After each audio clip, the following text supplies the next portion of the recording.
For you going into this, were there stories that you wanted James to tell that you couldn't get to, or that you just didn't have time with so much going on? This is a packed movie. There's a lot going on. Mm-hmm. Was there anything that you really wanted to tell in your when you made the transition to film? I was on the set, you know, and I didn't really have any corrections or changes. I don't remember even him ask. No, I think that in a big part is due to the writers, the Hayes brothers, just really doing their homework and doing a lot of research. When they started writing the script, they were on the phone every day with Lorraine, and they were. You know, just picking her brains, and and just basically trying to get to know who she is, and I think that is very important in bringing across the authenticity of the world that Lorraine lives in, and I think that comes across in the film. I appreciate the fact that you kind of went the more old school route with this, and it's not CGI heavy. It's was that always kind of the idea?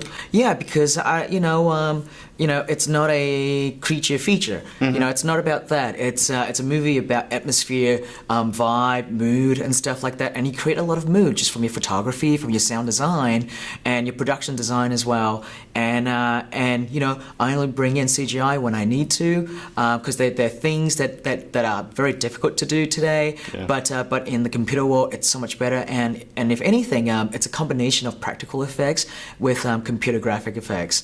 And that, I think, blended seamlessly in telling the story. And for you, I've got to say, I would be terrified to revisit this story. I mean, you deal with this every day. How do you feel about kind of revisiting? Is it just old hat for you? No, it's never.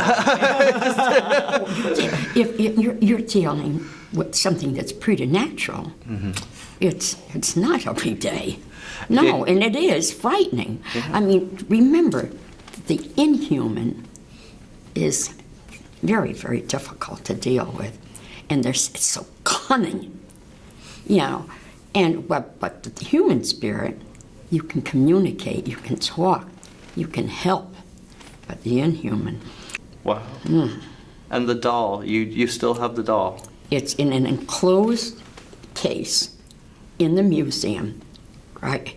In my home. But not, I shouldn't say my home, because it's adjacent to my home. It seems like that's such a scary idea. You're keeping all these artifacts of these horrible things. Well, seems like terrifying. Well, let me say about that. You can't throw them away. You can't give them away. And before my husband's death, he would say to me many times, "What are we going to do with all of this?" And there's no answer.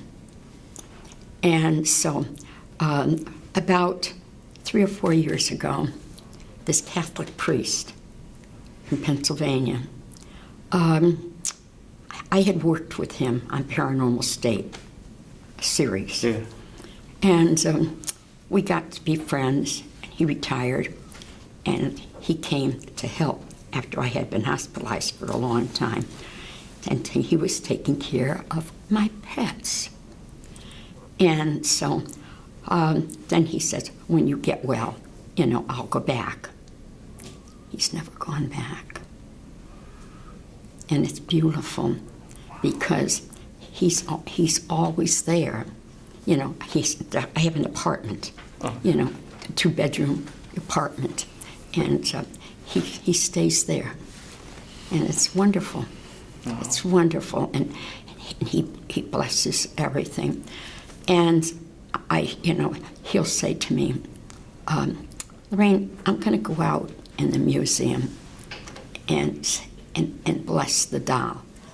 And I'll say, "Now, Father, remember, don't do it by saying her name. Don't do it." But I don't want to give any recognition. Even looking at that picture there gives her recognition. And but he's wonderful about it.